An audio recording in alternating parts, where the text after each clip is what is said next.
I'm trusted to introduce myself. So my name is Jim Champion. I am Secretary of the Middle Way Society and have been for a couple of years now.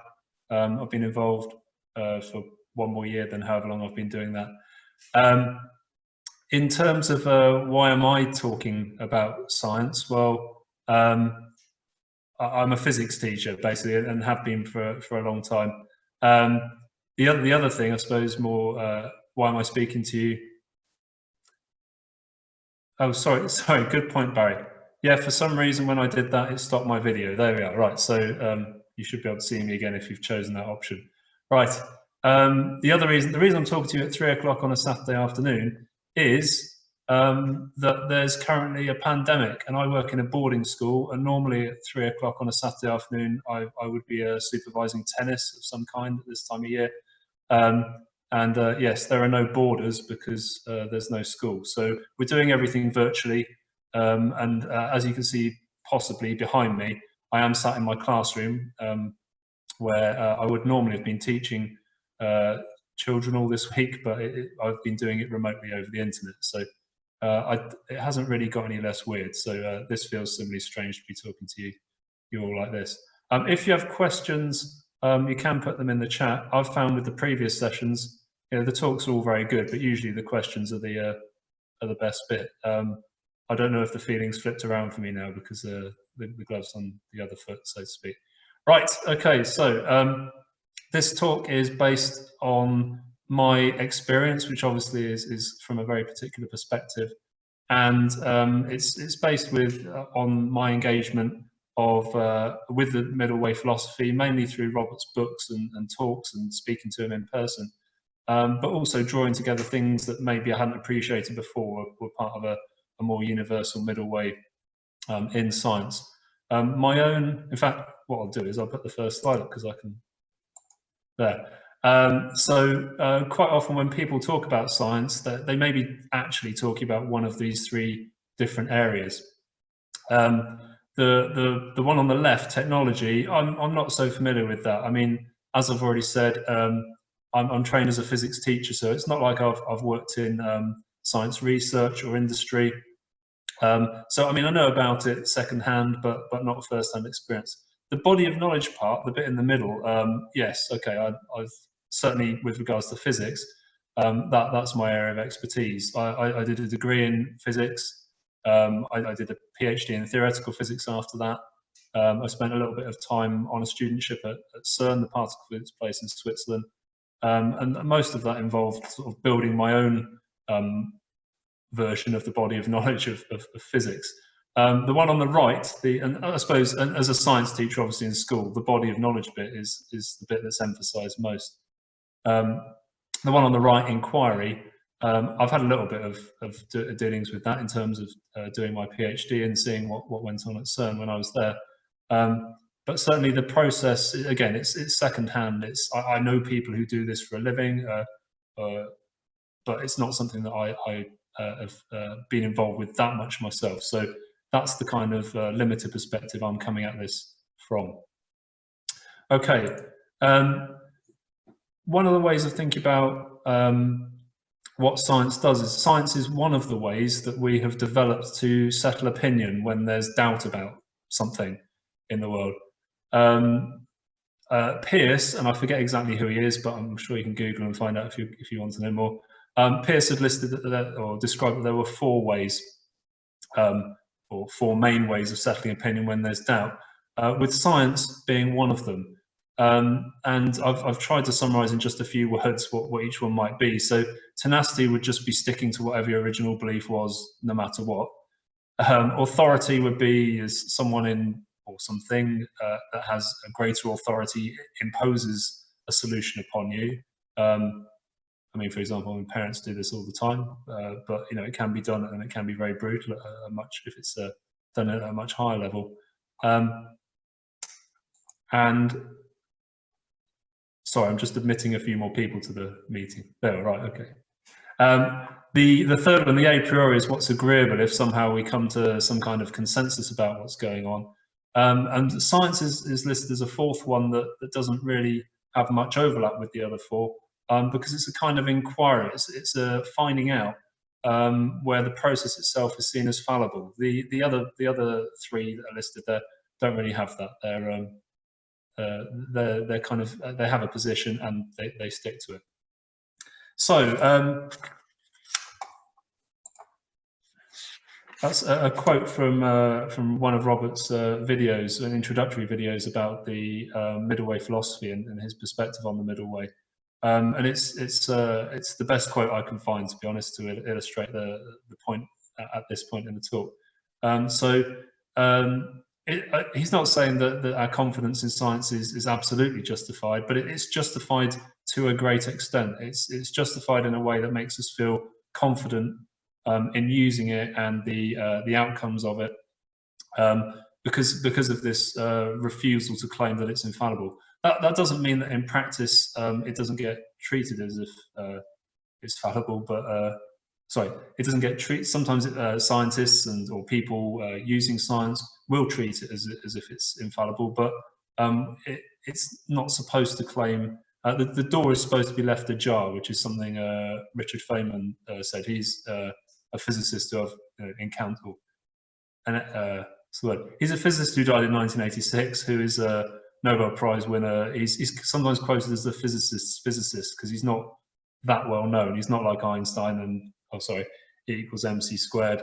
But within physics, he's well known. And without obviously knowing it at the time, when I was reading a lot of things by Richard Feynman, mainly while I was doing my degree, I didn't appreciate at the time. But what he was expressing there was quite often quite a middle way approach to science, and his perspective on it was very much in line with that. So I think I've got a quote from him a little bit later on. Okay, so in terms of a middle way in science, you've already heard Robert speak earlier on today, or you've already got a background in this. The middle way is about avoiding absolutes. One way of thinking, well, what is a dogmatic absolutist way of doing science? What might it look like? Well, this is what this flow diagram is supposed to. It's basically reinforcing what's already there. So it looks a bit like science, so it could be a kind of pseudo version of science. We have some assumptions, we test them, but the problem comes in the fact that this is a closed loop. It goes round and round and round, and all it can ever do is reinforce the original absolute assumptions. The absolute assumptions can't be true to a degree. They're only true. They are true with a capital T, if you see what I mean, by a declaration.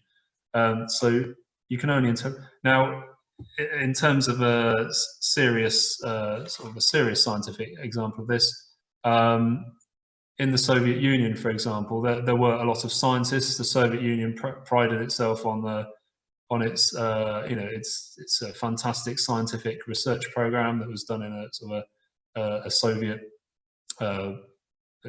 socialist way, and the people working for them were very much constrained by what was acceptable to come out of science, what was politically acceptable to come out of science. So there was a scientist whose name I forget because he wasn't a physicist, Lysenko. He was a famous the prominent geneticist in the Soviet Union, and his work basically ended up sort of going around into it. It was held up as being a fantastic Soviet science, but he backed himself into a dead end by making sure that his findings agreed perfectly with the party political line in the Soviet Union, and ended up basically separating right off from the science of genetics that was happening elsewhere in the world, where people weren't under ideological pressure to keep reinforcing particular absolute assumptions. So he rose to prominence. He was a great scientist in his own area in his own lifetime, but he had sort of backed himself into a complete dead end scientifically, and since then, no one treats that science with any respect, because it didn't, it fails to meet up to the test of basically experiment. However, it did fantastically for him in the Soviet Union, because he was agreeing with the ideological lines that he was supposed to agree with. My more lightweight example of this is, well, it's kind of an analogy with this, is what I do for a job. I'm a physics teacher. I'm teaching physics. If you like, my absolute assumptions are that the things that the students are supposed to write in exams to get the marks is to assume those things are correct. So if we start off with doing a lesson, let's say about Ohm's law, which is to do with electric circuits and resistance, if they do a test, so if we get out the equipment and they're measuring the voltage and the current and they're drawing the graphs, they might find that they're I've told them that Ohm's law says this and the graph will look like this, it'll be a straight line or whatever. They do the test and let's say it doesn't agree with that. Unfortunately, what we do, not unfortunately, this is what we do because we've got different motives, is we will interpret what they've done in terms of the original assumptions. I will say, oh yes, Ohm's law still stands, and then I'll explain away their results. That's an analogy, but the point there is they're not doing experiments in science lessons at one level in order to advance science as we know it and recognize that what we're doing is infallible and so on. What we've got are some fairly well established laws of physics that have been established through the refining process of science. Feynman referred to as a sieve, about things going through a sieve that gets progressively finer, and you're sieving out the lumps to try and get a finer view on what's happening. With the school science approach, because there's a sort of an overriding thing of no, we've got to make sure you write the right things in the tests in order to get the marks in the exams. We're only ever confirming, and we explain away literally anything that's interesting, anything that contradicts what we've already assumed is correct. Anyway, so that's an analogy, but it helps illustrate what I might mean by dogmatic science. Obviously, in teaching, I sometimes feel a bit self-conscious about that. So I've tried, certainly more recently, to make it clear that that's what I'm doing. It's not that their experiment is wrong with a capital W and that Ohm's law is the truth with a capital T, but that Ohm's law is fairly well established for whatever reasons under certain circumstances. So try and make them aware or get them to learn, I suppose, that when we talk about laws in science, it's not a law as in an arbitrary thing, but then at the same way, it's not a law as in something that I'm saying is true because I say it's true. It's something that's been well established by precedent, by a process that admits it could be fallible. But I've got good reasons for thinking that particular piece of wire they've got would be obeying Ohm's law, and this is why I'm troubleshooting, why I'm looking for sort of why their thing might have deviated from what we would expect to get. Okay, anyway, sorry, it's probably spent too long speaking about that one. Right, now, in the middle way philosophy, we're not just talking about, a thing, as in this is the dogmatic thing, this is the absolute assumption. We're trying to avoid the polarized opposites. So a dogmatic scientist might be the one on the left, or one kind of dogmatic scientist. I've referred to them on this slide as a scientific realist. And on the right, I've got what might be considered to be their sort of opposite in terms of they're absolutized, but in the opposite direction. These two caricatures perhaps represent the two sides in what became known as the science wars, which is a genuine it's a genuine thing. It's not an actual armed conflict, but an intellectual or academic disagreement between different schools of thought, which kind of could be stereotyped maybe by these two ones here. So at the top we've got a disagreement about objectivity, which as Robert's already mentioned today, the middle way has something to say about that, and I'll say something in a moment. But the realist is saying, we're determining the truth with a capital T, and on the right, we've got a relativist saying, no, all observation is subjective. It's subject to skeptical, skeptical doubt. But as with other things in the middle way, we need a more even-handed skeptical doubt, not just the kind of skeptical doubt that says I can't believe anything because my senses are fallible. By the way, the scientific realist on the left, sometimes I hear shades of that in For example, reading books or hearing things that were written by people like Stephen Hawking and other famous scientists who have also become popularizers of science, that sometimes they're overreaching, and they're talking about, I mean, Hawking talked about knowing the mind of God with probably lots of capitals in there, which amounts to talking about the truth with the capital T's. In the middle, I've got what's going on. So in terms of scientific theories, so the realist is saying, oh, we're discovering ultimate laws of nature with capitals all over the place. And the relativist is saying, no, any theory is as good as any other, since all the observations are subjective. And finally, the sort of thing you hear people ending up bad arguments on the internet or something. The realist is saying, my facts don't care about your opinions, as if their facts are and ever will be the last word on anything. Also, there's a fact value distinction issue here.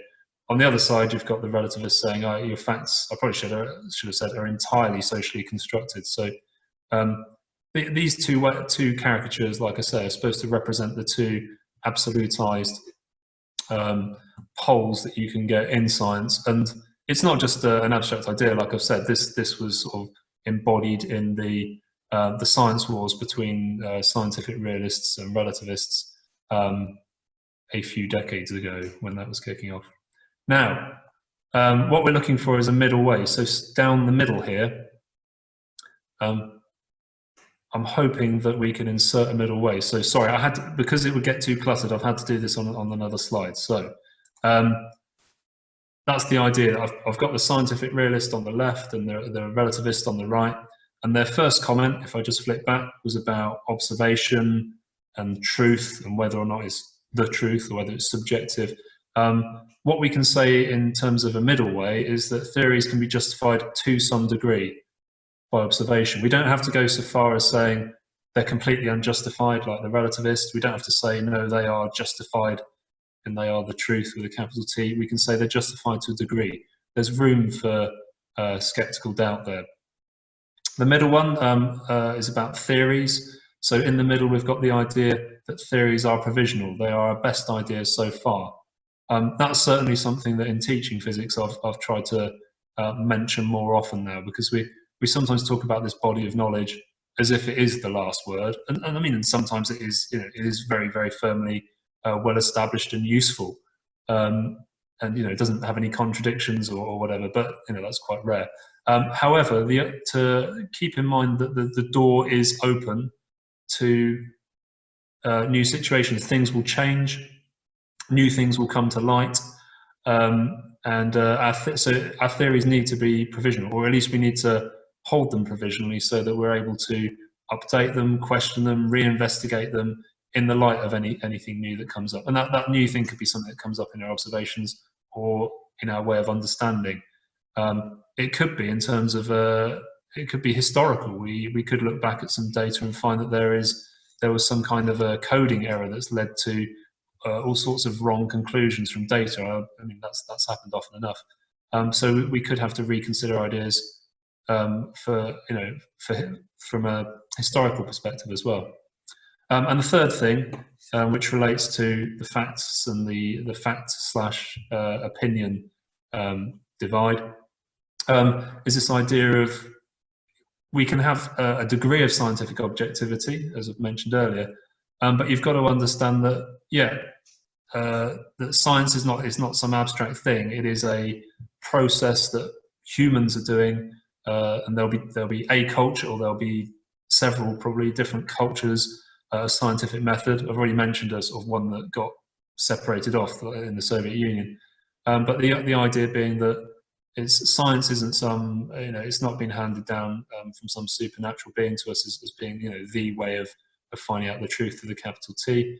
It's something we do, and there are cultures in which we do it, and it's that idea is passing as a middle way between the relativism and the realism that you would find at the extremes. Now, I'm not claiming that I or the Middle Way Society or Robert Ellis have single-handedly invented this thing, the middle way, and that we now need to inject it into science. You know, there have been other efforts. I remember seeing in the talk earlier on, Catherine Weir brought something up, and Robert in reply said, you know, the middle way pops up all over the place, but it's not necessarily going to be called the middle way. It's going to be there in different forms, and people have given it different names. I think,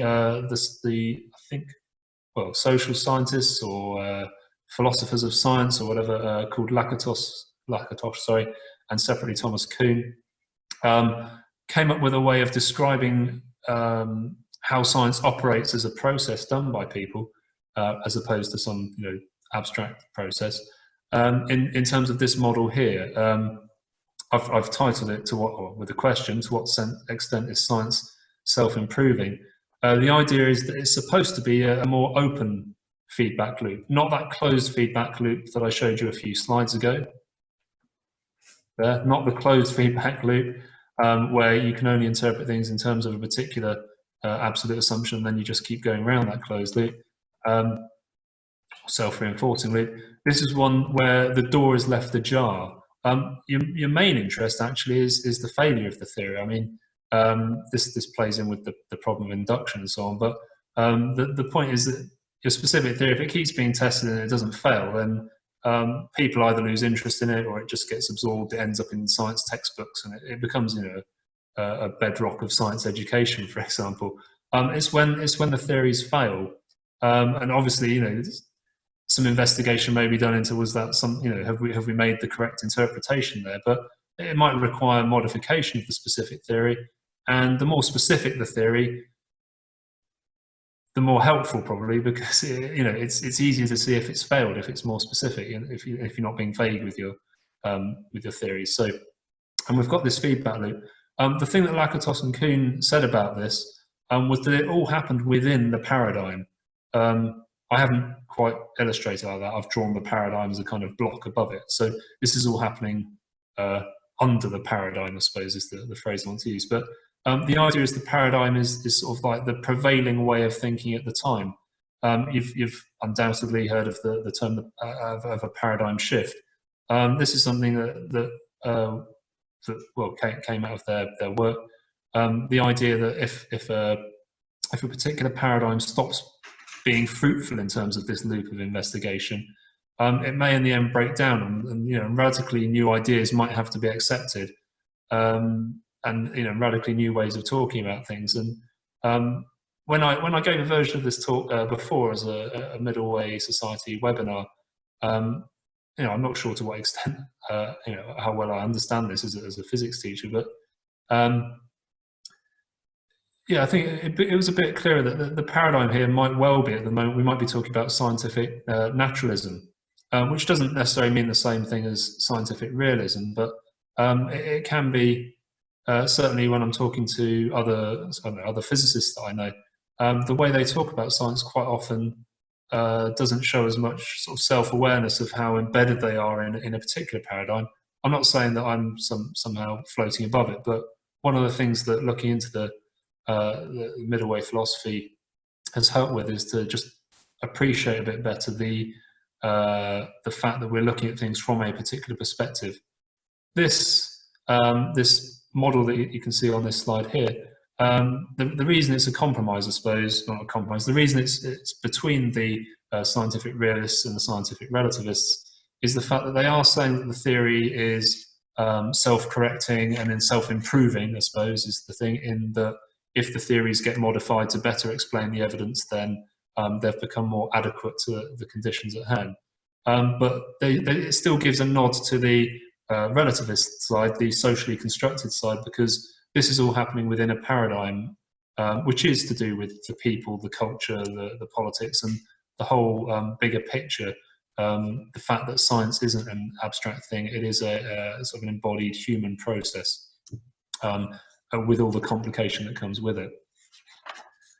Now, with this idea of the self-reinforcement, I mean, usually if you do a fairly basic, or if you hear a fairly basic talk or lecture course or whatever about the philosophy of science, I mean, this undoubtedly comes up.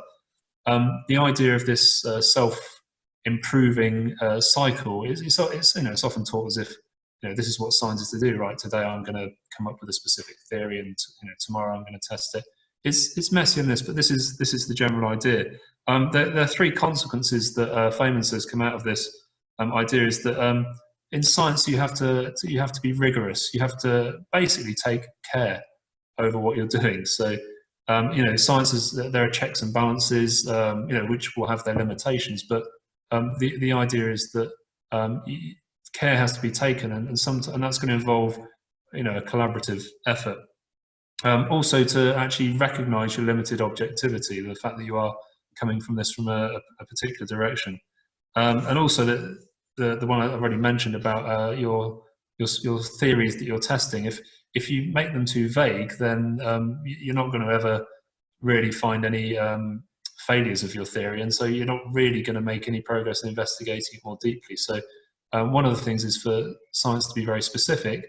Obviously, that has the knock-on effect of it means that scientists can be become very deeply entrenched in a subject and very narrowly focused on things, and certainly that's the case with in the 21st century. If you go back to the 16th, 17th century, scientists were much broader in their outlook because their things hadn't got as detailed and complicated. And one particular scientist, even though they wouldn't have had that word then, would have been looking across what we now call the disciplines. We've compartmentalized it and so on. So although cross-discipline research is sort of like, there are lots of buzzwords to do with that, people are still siloed in their departments, their physics departments or their philosophy departments.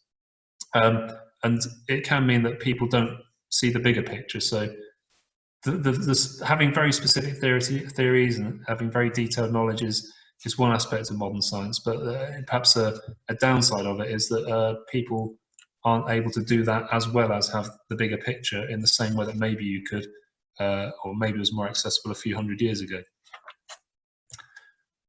Right, now, one thing that I'm very aware of, I said that I'm a physics teacher. I've trained in physics. I've been doing physics. In case you can't tell from my youthful appearance, I'm 42, right? So since the age of 18, I've been working in physics education, or being educated in physics one way or the other. And I have to acknowledge that what I'm doing, what I'm talking about, is right over on the left-hand side of this, in what are called the hard sciences. Hopefully you're aware enough that that's hard as in they usually they can be very objective. That's probably the word I'm trying to come up with. Not that they're difficult. Hence the opposite term is soft. Not mushy as in like cell biology, because obviously parts of physics are soft. But anyway, hopefully you've come across those terms before. My perspective, like I said, is very much from the hard sciences end.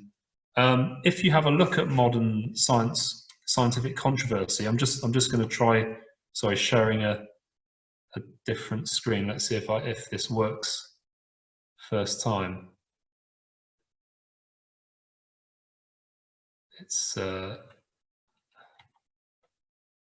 no, okay, right, okay. I'm just going to describe it to you because I'm not going to waste it. Just before this talk, I opened up a Google browser, typed in scientific controversy, scrolled down a bit until I found something that wasn't on Wikipedia. It was the Guardian website. You can arrange the news stories by they're all tagged, right, with different categories, and so it's wonderful. There's a web page that starts with scientific controversy, with the most recent thing that's been tagged as a scientific controversy, and then you can scroll down through decades worth of scientific controversy. And to be honest, that was in the that's classed as science, and controversy is probably where all the interesting stuff is happening, and where a lot of the arguments are happening, if you like, between different polarized ends. But they're overwhelmingly at the soft end of the sciences. So you don't find that many scientific controversies, certainly not making the news these days, or topics that people are hot topics.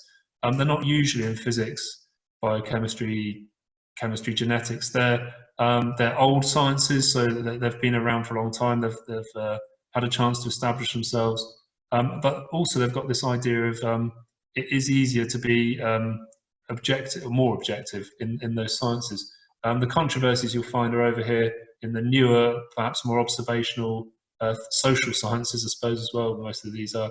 And so Vishwapani in his talk was talking about people, higher up wanting things to be evidence-based because, they've got to justify spending taxpayers' money on things, and things being evidence-based has the credibility of the hard sciences, but maybe what's not always appreciated or acknowledged, because it's an awkward thing to acknowledge, is that it's all very well to say something is evidence-based and scientific, but that doesn't mean that you're guaranteed a particularly high level of objectivity. And one of the things that's one of the phrases that cropped up is the crisis of reproducibility, or basically it's usually quoted as being in psychology, where there are classic experiments in psychology, but it's difficult to replicate those results. Not because the original people were wrong with a capital W, but because they had limited objectivity. They're dealing with a very slippery subject. It's not like me in my science lessons hanging weights on springs and things like that, where it's possible to be very objective with very minimal skill. These are places where. So anyway, so I'll put this up because for me, when I think of science, I'm thinking physics.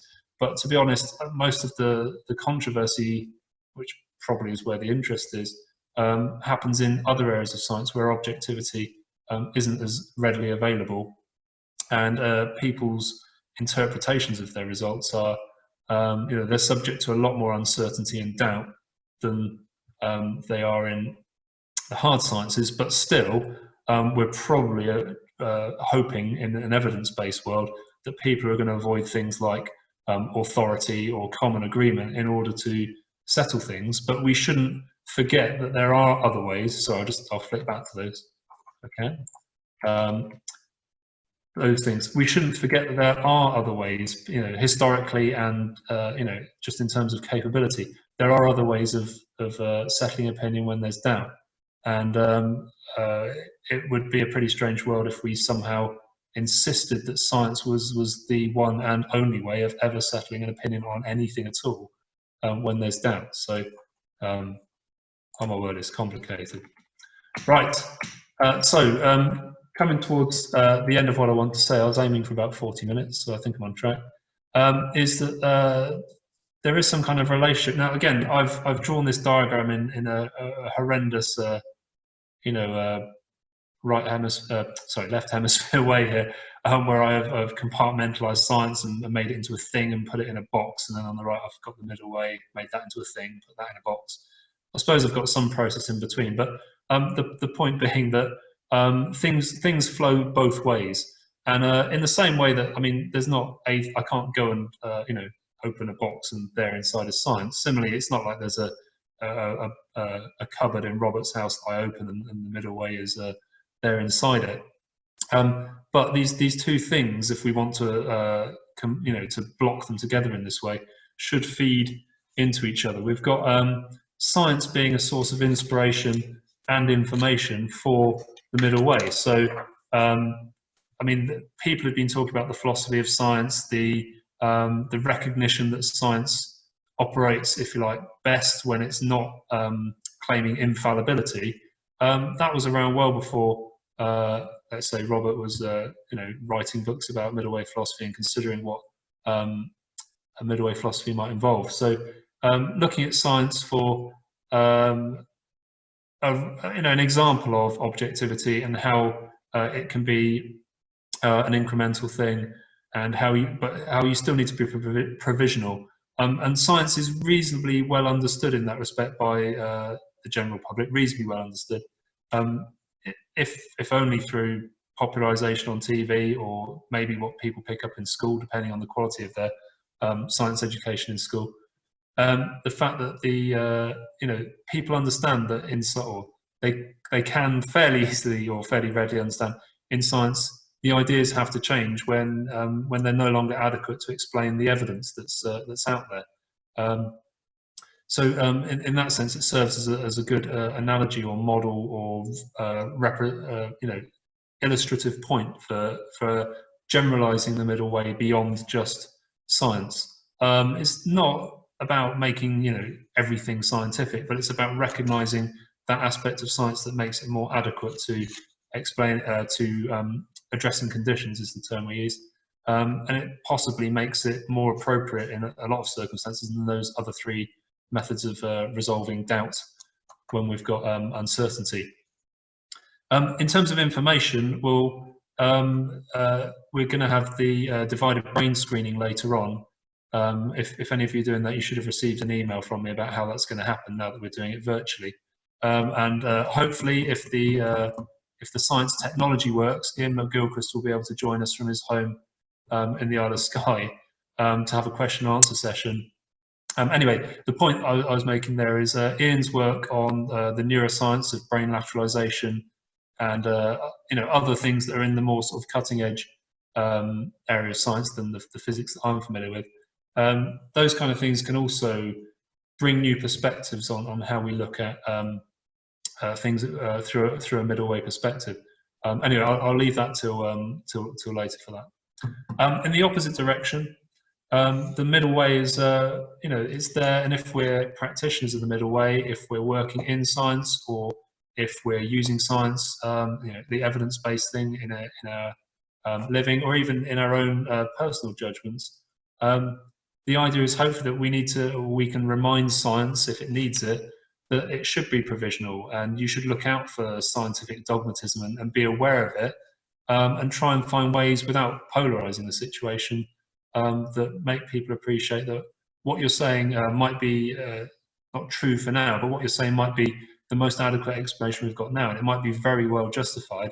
But we still, if we're ever going to make progress, and this is how science has made progress in the past, we do need to leave the door open, or ajar, sorry, is the phrase that Feynman used, not wide open, but it's ajar. There's the possibility of new things slipping in there maybe.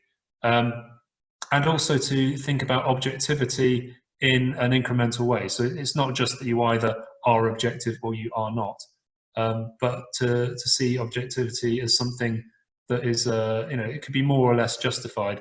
And we're going to have to appreciate that in terms of things like political science and psychology and sociology, where achieving a sort of a justifiable level of objectivity is probably the major challenge they see. But the fact that people are talking about a crisis of replication means that it's well known about. It's not something obviously to throw our hands up or junk everything, but it's to learn where can we go for, how can we move forward from this, can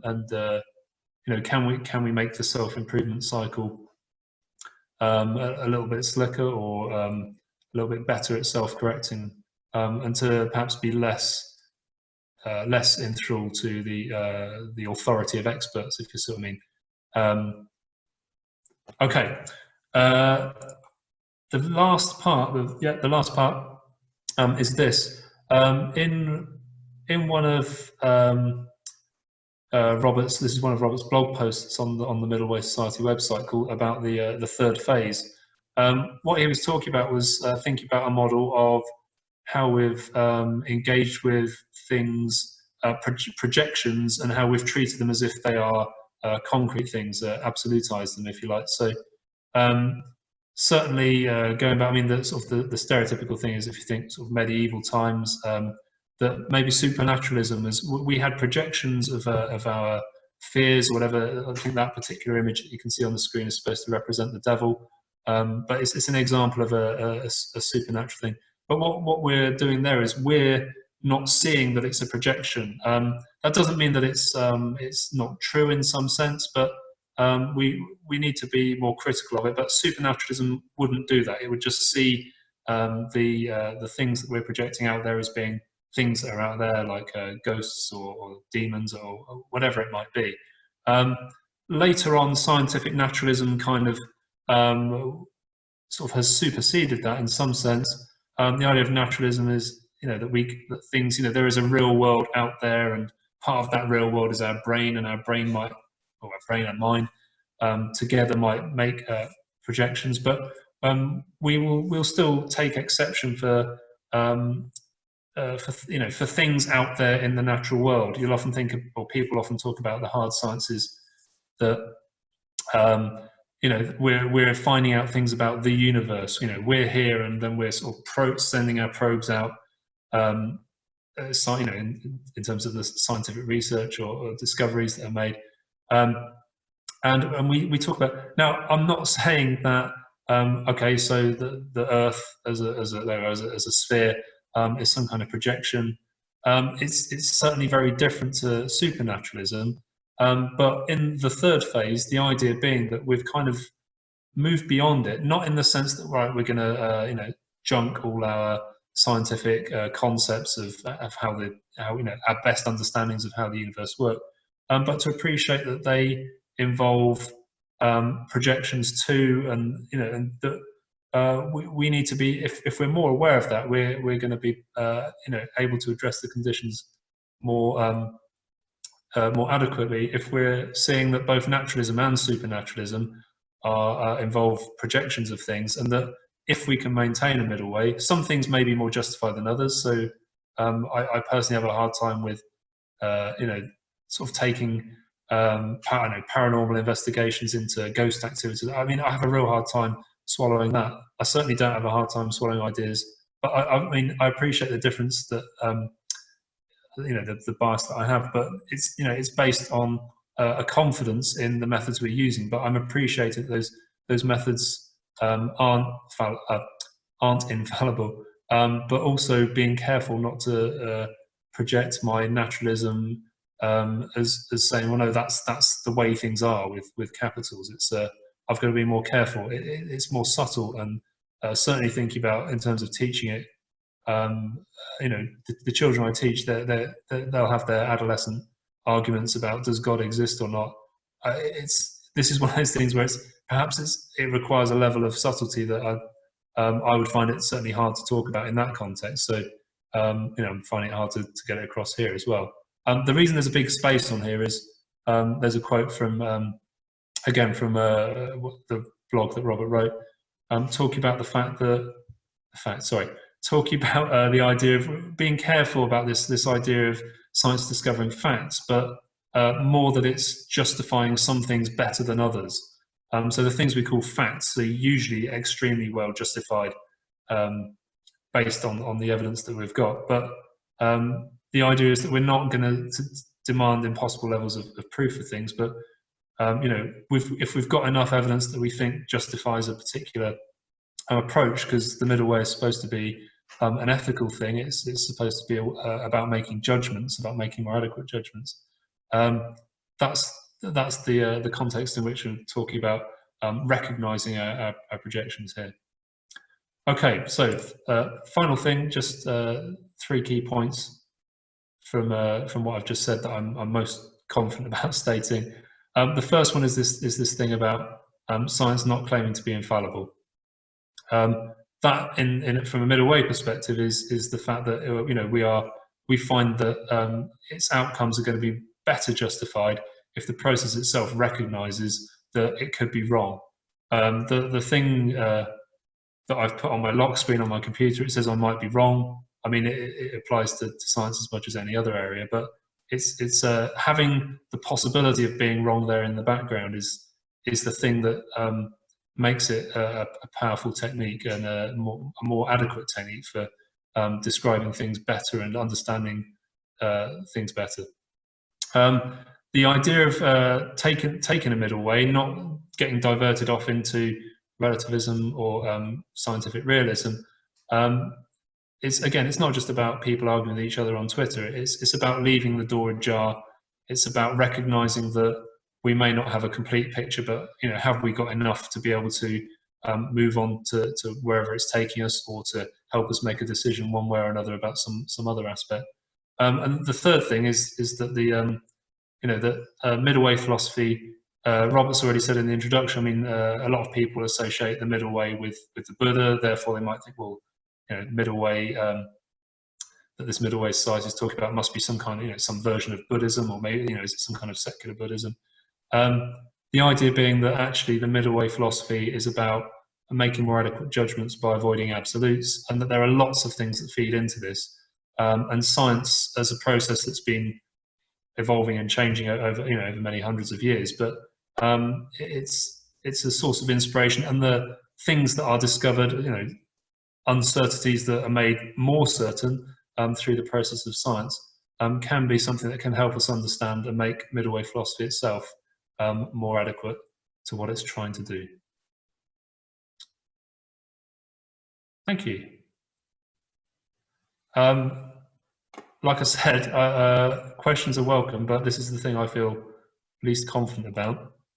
I don't think I can see. Oh no, there is one.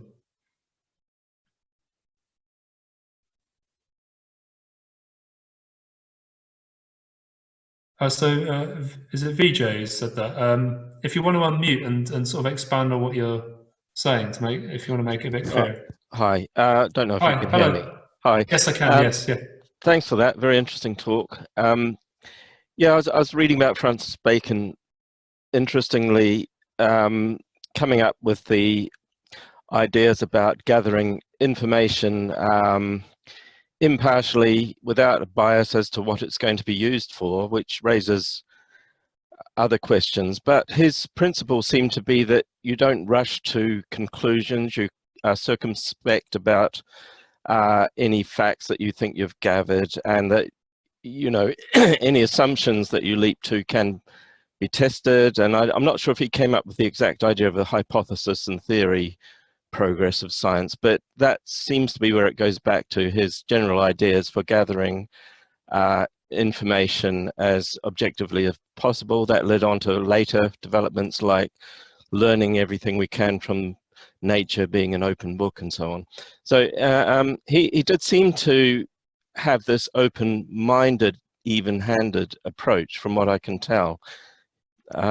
So when you put up the slide showing scientific realism on the one side, I wasn't familiar with that being talking about a kind of absolutism. I mean, in recent years, I've been more along Robert's line of thinking it's more realistic to situate yourself somewhere between the two.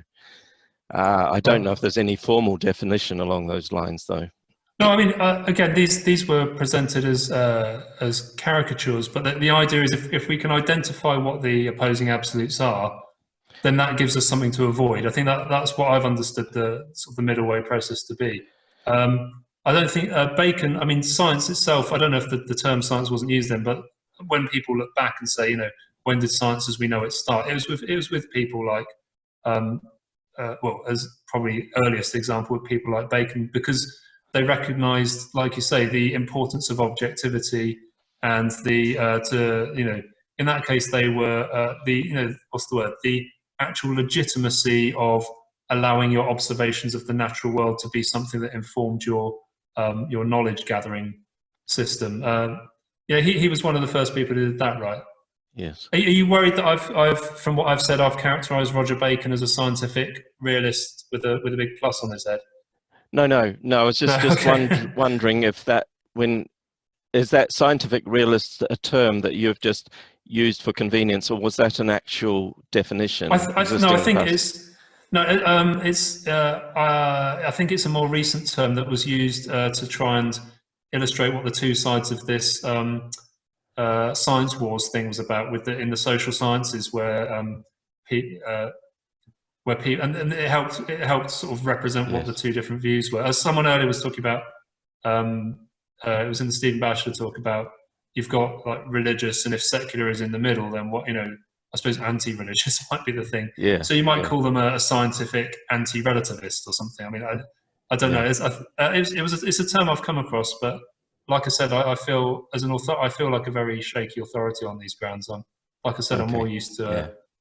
Sorry, I'm playing myself down now I'm doing this talk, but I'm more used to teaching people about springs and Ohm's laws and things like that. But, no, you explained it very well. My apologies for the lack of webcam on this computer, but no, it's fine. Like I said, I've been teaching all this week, and I've been teaching to classes where I see a name on a screen a lot of the time rather than a face. It's quite a weird, discombobulated type. Yeah, thanks anyway. Yeah, Lucy, do you want to unmute? Yeah, can you hear me? Yes, I can see you as well, yes. Oh, great.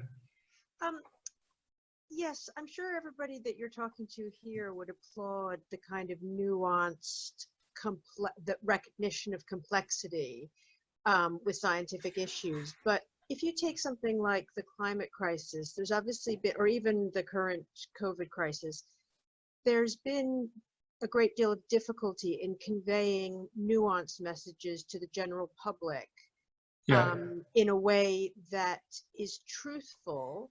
But if I think back about 10 years, the climate crisis really faltered quite a lot because scientists presented it in a very scientifically nuanced way, and the public sort of said, you know, deniers could then jump on the bandwagon. Yes. And say, I'm sure you see where I'm going with it. So when there's issues that the public needs to be informed of in a clear way, that especially that may support policy or advocating behavior change.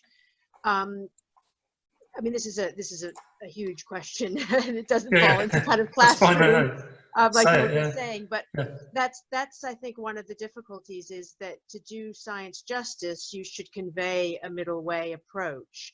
But to present clarity and justification to a more generalized audience, you can get into a lot of trouble if you're too nuanced because people don't get the clarity of the message. And I just wondered if you could comment on that. Yeah, certainly. It's one of the things about the middle way, as Robert said in the introductory talk today, is one of the ideas, again, if you're not sort of haven't thought about it or been engaging with it particularly much, you might just think it represents the golden mean between the two absolutes. So in the context you're talking about, you've got people saying,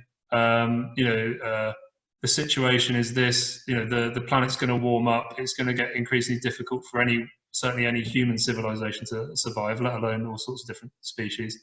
And you've got people on the other side saying, no, it's not. And so, like you say, if you try and present a nuanced view, like you say, you can't place yourself somewhere in the middle and go, let's just, it can't be you can't address the situation by just ploughing through the middle. Again, it's like saying that the average of two things is 50%. Sort of, 50% one, 50% the other. It's hard to integrate those two things. Certainly, in terms of addressing it, like you say, where you're having trouble with nuance, it might be that scientific communication on its own is inadequate to address that condition. So one of the things that is probably the I've forgotten his name, the embodied language guy, whose name has escaped me. I mean, he's a political scientist above all else. Thank you. Yeah, but he would talk about it's like it's about the language you use as well. So the sorts of things you might do in order to mitigate, for example, like ever worsening climate change, are kind of a win-win thing in that. It's that, okay. No, I'm going to rewind. So let's go back to pollution. So I'm thinking about my childhood and lead fumes coming out of cars. If we remove the lead fumes from cars, I mean, whether or not it, sorry, I've got myself into a bit of a thing, but it's one of those situations where you can propose things in such a way that it appears to appeal to both sides and make it sound like a better thing. Whether or not you agree or disagree that scientists say that that this is going to happen, or other people say no, they're wrong. This is so to be able to present things using the right kind of language. I've completely forgotten the concrete examples. There's one to do with care of the oceans, and if you're of a more sort of left-wing thing, you'd emphasise care. It's from the Jonathan Haidt moral foundations. You'd emphasise care, but then maybe if you were more inclined, sort of more right-wing, you might talk about conserving the ocean, and it might be if it's to do with the land, it might be you sort of appeal somehow more to a sense of patriotism to do it. But I certainly don't have an easy answer to what's an enormous issue. But no, I can see what you mean. That nuance tends to get washed out. And again, I'm not just like like I say, I'm limited in my view as a physics teacher.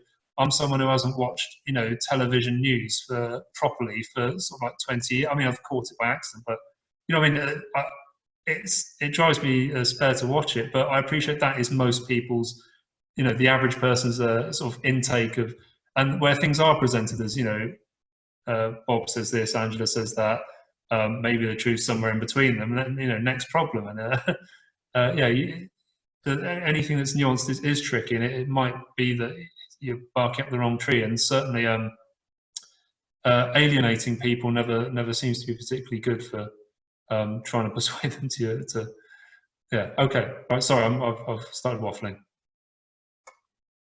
There is a question from Barry. Do you want to unmute Barry and say what you were getting at with your question? Yeah. Whether you've got any tips here, really, because me and my partner have worked in education for many years, and especially my partner was involved quite a lot with qualitative research. And one of the things she kept coming across a lot was like, well, can you count it? Can you measure it? And so I was just wondering if you've any tips, how you could employ. Sorry. Yeah. Sorry. No. Yeah, I appreciate what you mean, because as I've been working in education, there's a big drive there of, can you measure it? And you end up with only things that are measurable are important if you go down that particular front. I don't know if Catherine Weir is going to say anything about this sort of, but it would require quite a shift in the way education works, for example, to get away from that. And there's problems like gaming the system and so on. Sorry, I'm drifting away from your original question. Yeah, I was just wondering if you got any practical advice how to, for a qualitative researcher, how they could perhaps make their arguments a bit more palatable to people who like numbers and evidence. Yeah. Sadly, it seems to come down to, if you can produce a pie chart for it, then it instantly becomes appealing as there's some evidence. And it's difficult, right? So if I go back to the slide with the hard sciences and the soft sciences, it's the thing that the people are enthralled to the hard sciences, and if you call something like social science a science, people are expecting them to have not expecting, but they've got the impression that it will have the same level of objectivity as some of the research that's been done in the hard sciences. So short answer is no, and like I said, I was fearing that my answers would be something like that. But it's that thing of you've got to be careful of treating things that have been investigated with very different levels of objectivity. And Vijaya talked earlier about people like jumping to people making conclusions.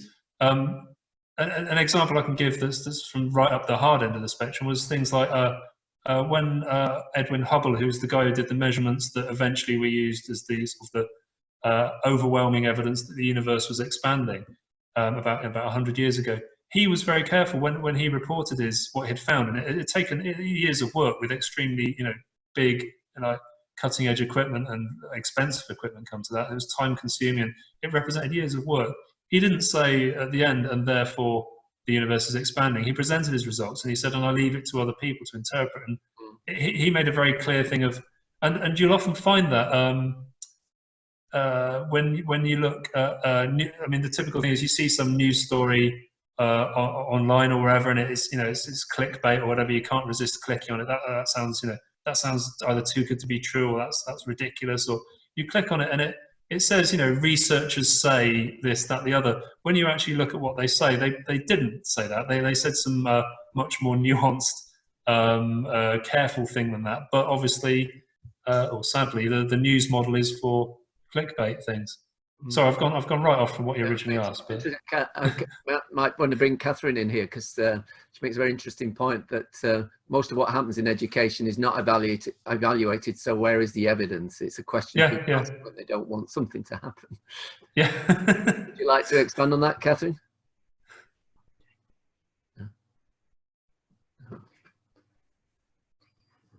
Come on. Can you hear me now? Hello. Yes. Right, sorry, I'm struggling with my muting buttons. That's correct. It just always amuses me that almost everything that happens to us in education, in schools, in universities, everywhere, just happens. It's habit, it's what people learnt themselves, it's somebody's good idea, it seems sensible. Most of it's like that. And then when you want to introduce something novel that, has has some sense behind it, suddenly all these people start whittering on about randomized control trials and hard evidence, please, before I'll do anything. Okay. Now, I'm a great fan of evidence, actually, but I just find it so ironic. And that it's used as a tool to kind of stop things, you mean? So yeah, so we're again reinforcing the original prejudices. So probably. if you're asked that question, just you might quietly make that little point about, well, where's the evidence for almost everything? Yes. Yes, yeah. Well, it's certainly true that. So my school's name isn't advertised behind me anyway. So no, I'm not supposed to bring my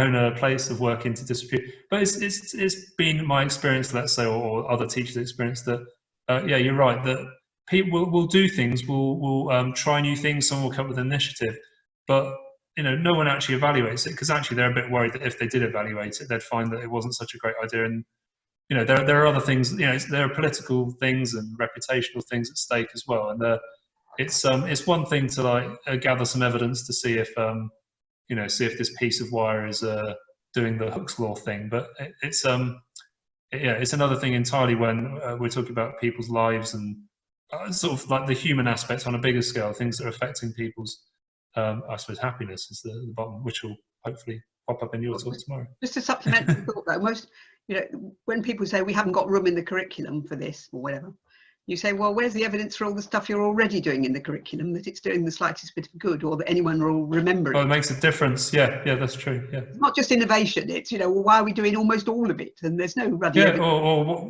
why do we compartmentalize things by sort of subject from 200 years ago? Or, yeah, those kind of things. Well, I can't remember. I'm a physics teacher, right? So I've been put in a particular box. Sure, I'll talk tomorrow, but I just really. That's right. It's nice to get a little preview. Okay. Right, I'm quite keen to wrap up. It's 4 o'clock, that's my allotted hour. I will hopefully see some of you